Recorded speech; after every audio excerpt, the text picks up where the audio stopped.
আজ জুলাই মাসের 14 তারিখ। তাহলে জুলাই মাসের আর কটা দিন হাতে আছে? আগস্ট। সেপ্টেম্বরে তোমরা যারা ফার্স্ট এবং থার্ড সেমিস্টার দেবে তোমাদের জন্য আমি বারে বারে বলেছি যে তোমরা এখন থেকে এমসিকিউগুলো প্র্যাকটিস করো। আমি তো থার্ড সেমিস্টারের জন্য প্রত্যেকটা চ্যাপ্টারের কনসেপ্ট ক্লিয়ারের ক্লাস দিয়েছি, প্লাস এমসিকিউ দেওয়া আছে। আজকে কিছু গুরুত্বপূর্ণ স্ট্র্যাটেজি বলবো যে কোন প্রশ্নগুলো তোমরা আগে করবে এবং তার এক্সাম্পলও কিছু দেখাবো। সেটা হচ্ছে সিম্পল বা বেসিক টাইপের এমসিকিউ। এটার সঙ্গে তোমরা প্রথম থেকেই পরিচিত, তোমরা জানো যে একটা প্রশ্ন থাকে, তার 4টে অপশন থাকে, সঠিক উত্তরে দাগ দিতে হয়। এখানে দাগ দেওয়া নয়, গোলটা ভরাট করতে হয়। এছাড়া শূন্যস্থান পূরণটাও তোমাদের জন্য খুব সহজ, কারণ এতদিন পর্যন্ত যে শূন্যস্থান পূরণের প্রশ্নের উত্তরগুলি করেছো সেখানে কোনো অপশন থাকতো না, এখানে অপশন থাকবে। তাহলে সেটাও আগে করে নেবে। তারপরে যেটা করবে সেটা একদম লাস্টে যেটা থাকে, অর্থাৎ কেস ও কোড ভিত্তিক প্রশ্ন। এই কেস ও কোড ভিত্তিক প্রশ্নে হয়তো 4টে প্রশ্ন দেওয়া থাকবে 4 নম্বর, কিন্তু তার উত্তরটি সামনে যে তোমরা দেখবে প্যারাগ্রাফ আছে, সেই প্যারাগ্রাফটির মধ্যেই আছে। অর্থাৎ এখানে দেখো 5টি কোশ্চেন, এই 5টি কোশ্চেনের উত্তর কিন্তু এটুকুর মধ্যেই আছে। অর্থাৎ ইংলিশে যেরকম তোমরা সিন করো, সিন থেকে প্রশ্ন তুলে দেওয়া হয়, তোমাদেরকে সেই সিনটা অনেক সহজ থাকে। এখানে এই যে পোর্শনটি তুলে দেওয়া আছে, বুঝতেই পারছো, এর মধ্যে যদি উত্তর থাকে তাহলে উত্তরটি খুঁজে শুধু দাগ দেওয়া। ফলে আমি বলবো সিম্পল বা বেসিক টাইপ কেউ ছেড়ে দাও, এইটা সবার প্রথমে করো। তারপরে যেটা করবে সেটা হচ্ছে চিত্রভিত্তিক প্রশ্ন। চিত্রভিত্তিক প্রশ্নেও ছবি হাজারটা কথা বলে, ফলে তুমি তার মধ্যেও উত্তরটা খুঁজে পাবে। বাদ বাকি যে প্রশ্নগুলো, ধরো এখানে যেমন ক্রমানুযায়ী সাজাতে বলা হয়েছে, স্তম্ভ মেলানো হয়েছে, স্তম্ভ মেলানোটা মাধ্যমিকের মতো নয়। এছাড়া যে ঠিক ভুল, মাধ্যমিকের মতো শুধু পাশে ঠিক বা ভুল লিখে দিবে বা শুদ্ধ অশুদ্ধ যেটা লিখে দিবে সেরকম নয়। এখানে তার মানে হাজারও বলবো না, 3টে যে অপশন মাথা গুলিয়ে যেতে পারে। ফলে তোমরা প্রথমে সিম্পল বা বেসিক টাইপ করে নিতে পারো, শূন্যস্থান করে নিতে পারো, তারপরে একদম লাস্টে যে প্যাটার্নটা থাকে সেখানে কেস ও কোড ভিত্তিক প্রশ্নে চলে যাবে এবং ডায়াগ্রাম বা চার্ট ভিত্তিক প্রশ্ন। তাহলে সত্য মিথ্যা বা অ্যাজারশন রিজনিং, বাম স্তম্ভ ডান স্তম্ভ, এটাই কিন্তু অনেকটা খাটুনি আছে বা মাথা গুলিয়ে যাওয়ার সম্ভাবনা আছে। যদিও আমি টিপস দিয়ে দিয়েছি বাম স্তম্ভ ডান স্তম্ভ মেলানোর ক্ষেত্রে, বা সত্য মিথ্যা তোমরা কোনটা নির্ণয় করবে কিভাবে, একটা দেখেই বুঝে যাবে।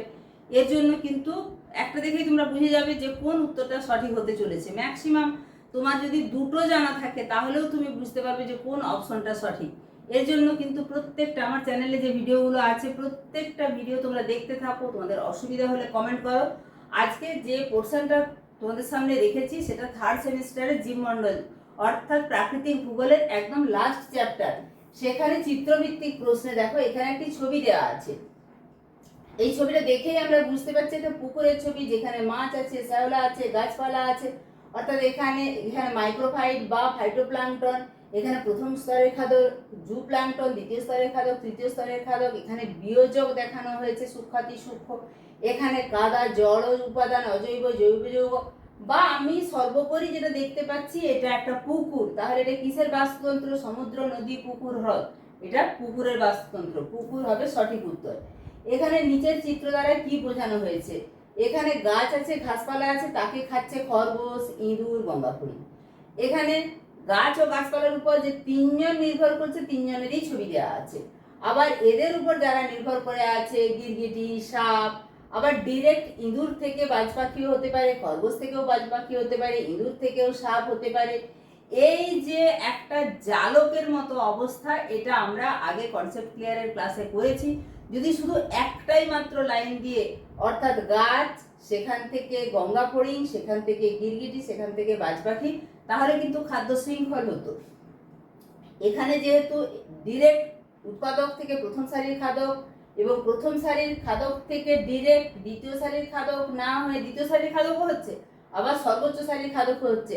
অর্থাৎ প্রত্যেকটার সাথে বিনুনির মতো সম্পর্কযুক্ত, এটাকে খাদ্য জাল বলে। তাই সঠিক উত্তর খাদ্য জাল। এরপরে আমরা যেটা করব সেটা হচ্ছে, এখানে দেখো নিচের অনুচ্ছেদটি পাঠ করে 1 থেকে 5 নম্বর প্রশ্নের উত্তর দাও। পাশাপাশি অবস্থিত দুটি বাস্তুতন্ত্রের বা বায়োমের মধ্যবর্তী পরিবর্তনশীল অঞ্চলকে ইকোটন বলে। এখানে জীববৈচিত্র্য সর্বাধিক হয় কোন অঞ্চলে? প্রশ্নগুলো একটু দেখে নিবে। ইকোটন অঞ্চলে কি ধরনের প্রভাব দেখা যায়? ইকোক্লাইনের কিসের পরিবর্তন ঘটে?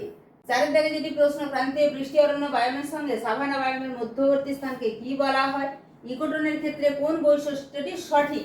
এখানে যদি এই অংশটি ভালো করে পড়ে নাও, পাশাপাশি অবস্থিত দুটি বাস্তুতন্ত্রের বা বায়োমের মধ্যবর্তী পরিবর্তনশীল অঞ্চলকে ইকোটোন বলে। প্রকৃতপক্ষে দুটি বাস্তুতন্ত্র বা বায়োমের সীমানা নির্ধারক কোনো রেখা পাওয়া যায় না বলে দুটি বাস্তুতন্ত্রের জীবগোষ্ঠীর বৈশিষ্ট্যই এখানে দেখা যায়। এটি একটি ক্রম পরিবর্তিত অঞ্চল। অন্যদিকে দুটি পাশাপাশি অবস্থিত বাস্তুতন্ত্র বা বায়োমের একটির অন্তর্ভাগ বা কেন্দ্র থেকে প্রান্তভাগে এবং অপরটির প্রান্তভাগ থেকে কেন্দ্রের দিকে পরিবেশের ভৌত উপাদানের পরিবর্তনের কারণে জীবগোষ্ঠীর বৈশিষ্ট্যের যে পরিবর্তন বা ঢাল লক্ষ্য করা যায় তাকে ইকোক্লাইন বলে। তাহলে জীববৈচিত্র্য সর্বাধিক হয় কোন অঞ্চলে? জীববৈচিত্র্য সর্বাধিক হয়, আমরা এখানেই পেয়েছি উত্তর, ইকোটোন অঞ্চলে। এই যে ইকোটোন অঞ্চলে প্রকৃতপক্ষে দুটি বাস্তুতন্ত্র বা বায়োমের সীমানা নির্ধারক রেখা পাওয়া যাচ্ছে না, ফলে দুটো গোষ্ঠীর বৈশিষ্ট্যই দেখা যায়। তাই এখানে সবচেয়ে বেশি জীববৈচিত্র্য দেখা যায় ইকোটোনে। ইকোটোন অঞ্চলে কি ধরনের প্রভাব বেশি? প্রান্ত দেশীয়, দুটো যে আলাদা আলাদা বাস্তুতন্ত্র তার প্রান্ত দেশীয় বৈশিষ্ট্য দেখা যায়। ইকোক্লাইনে কিসের পরিবর্তন ঘটে? ইকোক্লাইন যখন একটা জীবের বৈশিষ্ট্য পরিবর্তিত হয়ে অন্য জীবের বৈশিষ্ট্য আসছে, অর্থাৎ ইকোক্লাইন, তাকে ইকোক্লাইন বলে। তাহলে ইকোক্লাইনে কিসের পরিবর্তন ঘটে? জীবের বৈশিষ্ট্যের। ক্রান্তীয় বৃষ্টি অরণ্য বায়োমের সঙ্গে সাভানা বায়োম, অর্থাৎ বৃষ্টি অরণ্যে বড় বড় গাছ, সাভানা তৃণভূমি, এই দুটোর মধ্যবর্তী অঞ্চল যেটা প্রান্তদেশীয় অঞ্চল বা যে দুটো সীমানা নির্দেশক অঞ্চল সেটাকে বলে ইকোটোন। আগেই পেয়েছি। ইকোটোনের ক্ষেত্রে কোন বৈশিষ্ট্যটি সঠিক? না, ইকোটোন হচ্ছে পরিবর্তনশীল অঞ্চল। সুনির্দিষ্ট সীমারেখা এটাও নয়, কারণ সুনির্দিষ্ট কোনো সীমারেখা করা যায় না। জীববৈচিত্র্য শূন্য একদমই নয়, প্রচুর জীববৈচিত্র্য দেখা যায়। সরল খাদ্য শৃঙ্খল যুক্ত না, সরল খাদ্য শৃঙ্খল যুক্ত নয়। এখানে যেহেতু ভ্যারাইটিস জীববৈচিত্র্য দেখা যায়, এখানে খাদ্য শৃঙ্খল বা খাদ্য জাল জটিল হবে। ফলে বুঝতেই পারছো এখানেই কিন্তু এখানে এই যে দেখো জীবগোষ্ঠীর বৈশিষ্ট্যের যে পরিবর্তন বা ঢাল লক্ষ্য করা যায় তাকে ইকোক্লাইন বলে। মানে এই প্যারাগ্রাফটা ঠিক ভালো করে পড়লে তার উত্তরগুলো তুমি সবটাই পেয়ে যাবে। তাহলে বুঝতেই পারছো এই চ্যানেল থেকে যেরকম ভাবে কনসেপ্ট ক্লিয়ারের ক্লাস দেওয়া হয়, তোমাদের যেরকম যেরকম প্রশ্ন পড়ে সেগুলো দেওয়া হয়। থার্ড সেমিস্টারের জন্য বলছি, আজকেই কিন্তু শেষ হলো প্রাকৃতিক ভূগোল। আমি মানবীয় ভূগোলটা পড়াবো, কিন্তু ভারতের যে পোর্শন সেই পোর্শনটা তোমরা আগেই পড়ে এসেছো, তাই কিভাবে সিলেবাস শেষ করবে সেটা নিয়ে পরের ক্লাসে আসছি বা পরের আলোচনায় আসছি। প্রত্যেকটা ভিডিও দেখতে থাকো, একটুও মিস করো না, তাহলে পরীক্ষার সময় আর কোনো রকম কিছু অসুবিধা হবে না।